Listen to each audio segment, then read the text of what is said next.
Hey, everybody. Thanks for tuning in to Bottom Line Thursday. I'm your host, Brad Johnson. That was pretty serious. That was fantastic, Brad. How do you follow up from that? I don't even know.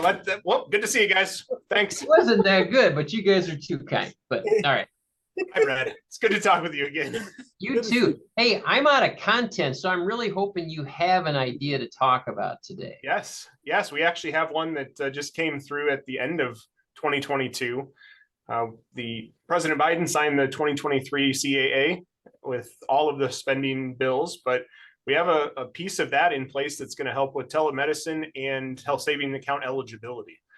So I thought that would be a timely one to discuss and share, because we've gone back and forth with so many of our clients from 2020 until now that it is or it isn't eligible, and all of the things that have happened. So we'll talk about that one a little bit today. I like it. Sounds good. Yeah, so that's that whole thing about, whoops, see, now I'm screwing you up. A good intro, and then I didn't follow up strong. Okay, it's okay. So this is that whole thing about, because you have a high deductible plan, technically you shouldn't have any first dollar coverage except for preventive, right? Correct.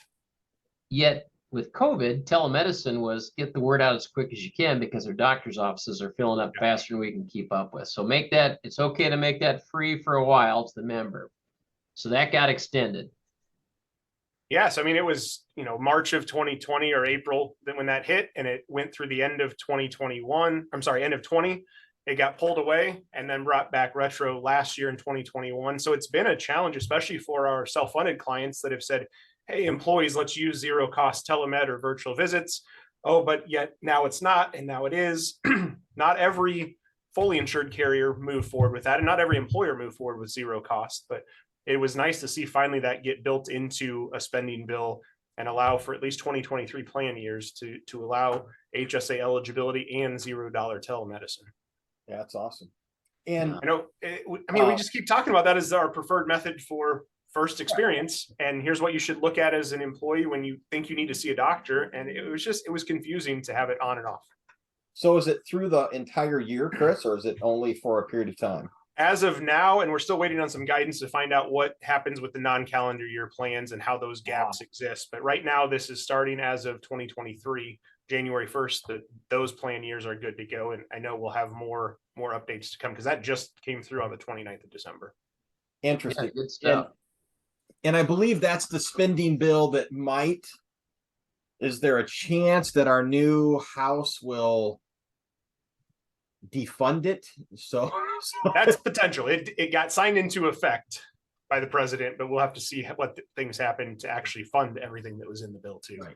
But as of today, January, this is the plan. So this is the plan. I just think it's what should be the case. I mean, I've been on an HSA since I got off my parents' plan out of college, and I always thought it's weird that I have to spend money to just chat. Why can't it be less costly than going to my doctor and taking that time and effort? So a nice addition, and good to see we can start to educate on that for this year.